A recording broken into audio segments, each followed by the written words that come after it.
Every empire needs soldiers, but no empire wants to pay for them. So the most powerful governments in history discovered a trick. Don't steal money from the enemy, steal it from the people who protect you. Rome perfected that scam. Roman soldiers, the elite warriors who conquered the known world, believed the promise. Serve your country, retire rich, build a life. But here's the hidden truth buried in their pay records. Most soldiers weren't earning a living. They were financing the empire that exploited them. After deductions for food, equipment, housing, and even bribes to corrupt officers, the average legionary took home less than half their wage. In today's money, about $7,500 a year. And that famous retirement payout Rome dangled like a miracle, only 40 to 60% lived long enough to collect it. The rest died in mud, disease, and debt, while emperors got richer on the backs of their loyalty. Roman soldiers didn't serve an empire, they fed it. So if the greatest army in history was tricked by a paycheck scam, how do you know that same system isn't still being used on you? So how did Rome manipulate millions into signing up for guaranteed suffering? Picture this. You're 17. Your family farm isn't feeding you. Then a recruiter strolls into town with a promise that sounds like salvation.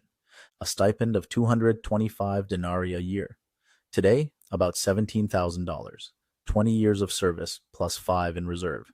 Then a retirement payout worth $225,000 and a farm of your own. Join the Legion and escape poverty forever. Sound familiar? Economic pressure drives enlistment, then and now. When your choice is poverty or a uniform, they call it voluntary service. But is it really a choice when the alternative is watching your family starve? One detail, the sacred military oath, the sacramentum, was a blood contract you could never walk away from. Breaking it meant death, no trial, beaten to death by your own tent mates or even crucifixion. Rome didn't recruit soldiers, it trapped workers who had no other options. They marketed exploitation as honor and convinced men to die for a system designed to fail them. Now let me show you where that promised money actually went. Julius Caesar doubled military pay to 225 denarii per year, and that rate stayed unchanged for 140 years. Sounds generous, right? Here's what the propaganda hides. You weren't keeping that pay. The actual pay records show you why soldiers mutinied. In 81 CE, a soldier named Quintus Julius Proculus earned 75 denarii, about $5,600 in today's money. His actual take-home? 13 denarii, $975. The rest was eaten by deductions so predatory, modern payday lenders would blush. They paid them just enough to stay alive, never enough to escape. That's the trap. And it gets even worse. An auxiliary cavalryman named Gaius Messius at Masada ended up with zero pay after deductions, a whole year of risking his life for nothing. Centurions beat you bloody if you complained. One was so notorious they called him Fetch Another because he kept breaking his cane on soldiers' backs. His men eventually murdered him. After all deductions, the typical legionary survived on barely $7,500 to $8,600 a year. The soldiers were the heroes. They deserved better. But the system was designed to extract everything from them. So if base pay was a scam, where did soldiers actually make money? Donativa were cash bonuses from emperors. Triumph distributions were payments after victories. And plunder, looting cities and enslaving people. Caesar once paid each legionary 5,000 denarii after a significant triumph. That's $375,000 today. 22 years of wages in a single day. They paid soldiers in chaos, not a salary. The empire needed constant war to keep the military from realizing how exploited they were. Show them one winner and they'll ignore the million losers. And they built an entire promotion system designed to keep you gambling. Think you could rise through the ranks? Let me show you Rome's ultimate economic mirage. Regular legionaries earned about $17,000 annually. Non-commissioned officers earned 1.5 times or 2 times base pay. But then came the centurions. Regular centurions earned 15 times a legionary's pay, about $253,000 per year. Senior centurions earned 30 times base pay, roughly $506,000 annually. And the primus pilus? 60 times base pay, just over $1 million per year. Sound familiar? The corporate ladder, sports streams, the influencer lottery.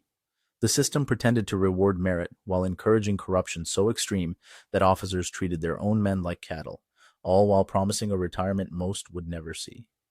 Remember that retirement bonus? Here's the brutal truth. The Premia Militia, Originally $225,000, later increased to $375,000. This was the golden ticket that kept men marching for 25 years. But most never collected it because only 40 to 60% of soldiers survived their enlistment. I know what you're thinking. They died in battle, right? Wrong. Disease killed far more than combat. If you enlisted at age 20, you had about a 60% chance of making it to 45. And even if you survived, your promised land might be a useless swamp in hostile territory. Even if you do everything right, you still lose. Pensions disappearing, inflation eroding your savings. Those who don't learn history get crushed by the same scam.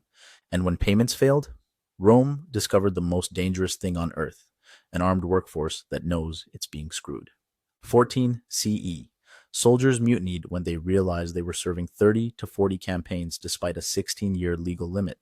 Watch what happens when you don't pay the people who protect your system. 69 CE, the year of 4 emperors. Emperor Galba refused to pay, proclaiming, "I choose my soldiers, I don't buy them." His soldiers cut him down after 6 months.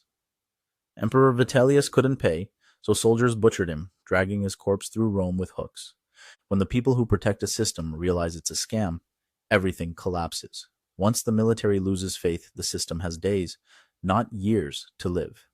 Augustus's Aerarium Militare, the world's first military pension fund, supported roughly 387,000 soldiers for 200 years.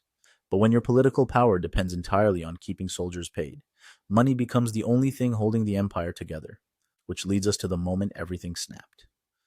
In 193 CE, the Praetorian Guard assassinated Emperor Pertinax and auctioned off the imperial throne.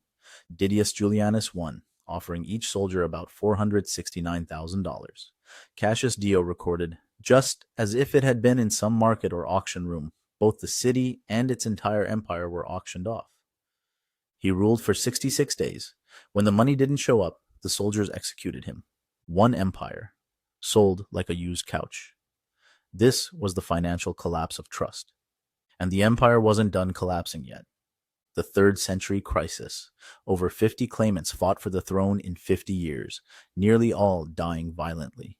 The denarius lost over 90% of its silver content. More bonuses were needed to keep soldiers loyal, which caused more inflation, which demanded more bonuses. Sound familiar? You are living this right now. Rome destroyed itself by trapping its army inside a system of debt, broken promises, and worthless money. So let me ask you, if you were 17 and starving, promised a stable career, steady pay, and a comfortable retirement, but now you know the truth. Tiny wages, endless danger, and dying before you see a pension. Would you recognize the scam if it were happening to you right now? Rome's soldiers believed in the system until it betrayed them. Some rose to wealth. Most lost their lives, holding up an empire that didn't value them.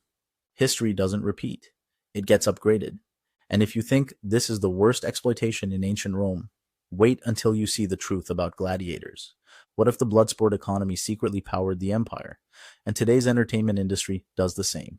Soldiers were trapped for 25 years. Gladiators risked death every fight for pocket change. Some were worth more dead than alive. I break down the complete truth about gladiator pay and why the economics are even more brutal.